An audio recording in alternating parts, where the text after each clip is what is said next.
Oh, do they have a lot of videos on this? Not necessarily the Falcon, but a 2-tank system on a camper, whether it's a 2-tank on a Springdale, 2-tank on a Viking, a 2-tank on a Falcon. I knew how to use the 2-tank. I think that's straightforward, almost right? Everything Just is turn it. Yeah. Yep, almost everything is the same on campers. So is there a strategy you use with that? No, you just want to use one at a time.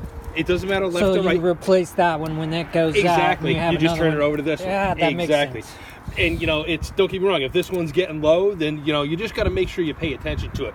Now, this is what's called an auto changeover, and it's pressure sensitive. So if you had both of them on, but you're aiming towards here, or if this one got low, and this one had higher pressure, it is supposed to flip this over. Oh, wow, it flips on its own? Supposed to. But it's a spring-loaded... I don't know whether I wanted to, actually. Well, here's the thing is, if you were going to bed at 10 o'clock at night and it's October and it's going to be a chilly night, that makes sense. You may want to try doing that, okay? That makes sense. But what I've seen happen is this spring load, then all of a sudden equalizes pressure and it stops there. It's a great thing in theory, but I don't really think they've perfected it. They've been doing this for about 10 years trying to tell everybody it's an auto changeover. I think they're full of crap, personally. Right. But the best thing is always just run with one, but if you know you're going to be late at night or something like that, you can run with both of them on. You're just obviously not going to run yourself out of propane. That's the more important thing, more than anything else.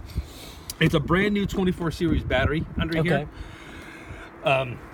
So there's no maintenance to it or anything like that. It's just kind of like a deep cell cranking battery.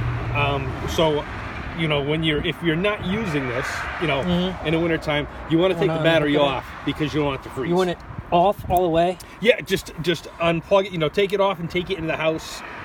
Does it come off easy? Yep. Yeah. This is just on the straps, and it's a couple of wing nuts I think under there. Oh yeah, that's super easy. Yep. Right, that battery just lifts out. And you just lift it right out. Okay. Yep, exactly. Okay. So, and I'll strap that down in a minute. So it's just because you don't want the battery to freeze if we get those super hard nights. Yeah, now, I mean, that this weekend 50 degrees, you don't need to worry about it, something like that. So when this camper is plugged in, like it's plugged in right now to the wall, it is always charging this battery. Oh, okay. So that'll create your 12-volt source. Does it charge when it's hooked to my truck? As long as your truck is set up for a charge light. What do you have for a truck? I have a Dodge Ram 1500. It's the Laramie edition. Yep, and it's got the 7-round and the brake controller and all like that already. Yep, then you have a charge line. Oh, thank God. Yep, so when you're charging, when you're pulling, it's charging that battery. So you don't need to worry about it. Great. So your power tongue jack. Yeah. It's just that's simple. Yeah, that's nothing. Come on. Oh, you're gonna make a liar out of me now. Come on. You were just working. That's supposed to be down. It's got a light somewhere in here too. The battery's full. Well, it's plugged in also, but even it should be. Maybe we'll be replacing that with a different power tongue jack. Oh, there we go. Oh, there we go. See, it's supposed to be a smart jack. So it's got height memory and everything. I thought there was something about. Really? Hitch memory, auto height, easy to use, replacement battery indicator, LED. Yeah. Yeah, it might also. I can also tell you these switches when they're cold aren't the best switches to use. So maybe you just have to hold it longer. Possibly. That actually would make sense. Touch back. Jason, man, I'm disappointed. These are relatively new. So. It's too smart for you, man. So is my 7-year-old. What does that show you? Hey. All right. So when you get to the campground, and most campgrounds are level, but if you find you got one that's got that rut or something like that, you actually use your tires to level it left and right. So my recommendation is getting yourself some 2x6s, planks, to use it that way. Perfect. That got the little squares. Yep. And then you use the jack to do the front to the back. Then you lower your stabilizer jacks down. So that gets rid of the bounce and the roll so much. I do recommend trucking wheels on this too, because it's a single axle. So you truck, get it left to right, get it front to back, truck your wheels, then put your stabilizers down. Makes sense. That'll take care of that. So you got your storage compartment. Yeah. That just holds it up. Sweet. Okay. So this is the crank for the stabilizer jacks. But I'll tell you, a cordless drill with a 3/4 I got a inch cordless socket. drill already set for that. All right. So the awning. So you just kind of squeeze these and it unlocks them. These are kind of like travel locks. They lock the front and the rear arms in place. Then you pull this little lever down, Okay. and then you grab the strap here when it's not windy, and you pull.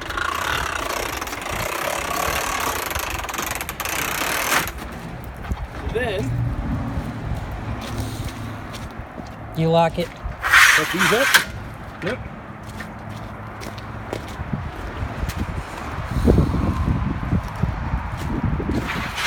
These up. Tighten these. Then lift these handles. Oh, all right. Got ya. This is how it goes up.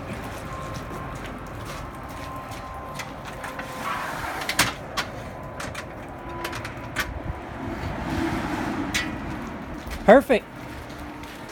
So That doesn't look too hard. nope. And so these could come out. You can take this and you can make this arm come out and go vertical if you wanted to. Oh, okay. And it gives you little holes, like if you got tent stakes Tent or something stakes. like that. You could do something like that if you wanted to. Not something I.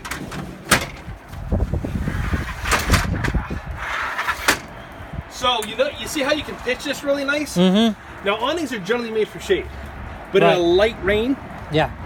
and you want it to be underneath there, you know, you're enjoying a beer or something like that, you pitch it, pitch the rain. Yeah. So if it gets real windy or real heavy rain, that's when you want to just roll it up and pull it in. You're going to save yourself a lot of aggravation, Yeah. Yeah. you know. So then to put it up, hold on to your strap. I always try to get it more towards the center. Why does it feel like it's all the way down? As it's not. They're going to be all the way down to these stops down here. Yep. That's down, that's loose. So hold on to your strap, push that, and then it It pulls itself. spring loaded, so it winds itself back up. Put the pocket, just like that. Squeeze them until they click. Now, once again, if you don't really get a clear recording, if you watch YouTube, how do I open my manual? Oh, I'm gonna post On this on YouTube. You know what I mean? You're gonna be on YouTube. Oh, I'm okay. just messing with you. I'm not- The first time won't be the last. So what happens if the jack doesn't work? Is there a way to operate that? Yes. Pull this tab off. There's a 3/4 inch. Is that the same thing? Yep, same thing right there. Socket ratchet will do it. Good Yep. to know. Yep. Manual override. Is there any button you have to press to do it, or you just stick Nope, it on there? Just stick it on there and just start cranking up or down. So you got your outside speakers.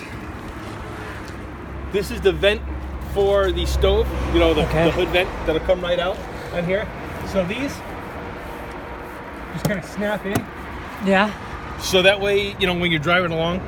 Yeah. So when you get to the campground, you just kind of pull them Unsnap out. them. Yep. And the wind will just kind of make it flap open. So, and you do have an outlet out here. Oh, nice. You, Didn't even see that. pull the first table time. over, get the blender, margarita mix, Yeah. get the salt.